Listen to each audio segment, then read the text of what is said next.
శుభోదయం భక్తులారా! మే 24 శనివారం సాయంత్రం 7:30 గంటలకి జైపూర్‌లో జరగబోయే ఐపీఎల్‌లో 2025 66వ match Punjab Kings versus Delhi Capitals మధ్య జరగనున్నది. గతసారి వీళ్ళ మధ్య మ్యాచ్‌లో కొంచెం అనూహ్యంగా ఆట మధ్యలోనే ఆగిపోయింది. కానీ ఆ టైంలో పంజాబ్ దూకుడు బాగా చూపించింది. అయితే ఈసారి జ్యోతిష్యం చెప్తున్నది ఏమిటంటే, జైపూర్‌లో గ్రహ నక్షత్రాలు పంజాబ్ వైపే మొగ్గు చూపుతున్నాయి. అయితే శ్రేయాస్ అయ్యర్ నాయకత్వంలో బ్యాటింగ్ దంచి కొడుతుంది. బౌలింగ్‌లోనూ హర్షదీప్ చాహల్ మాయ చేస్తారు.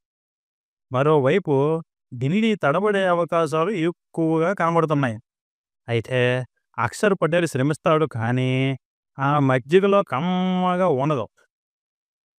కాబట్టి గ్రహాల అనుకూలం బట్టి ఈ శనివారము పంజాబ్ కింగ్స్ జట్టు విజయం సాధించే అవకాశాలు మెండుగా ఉన్నాయి.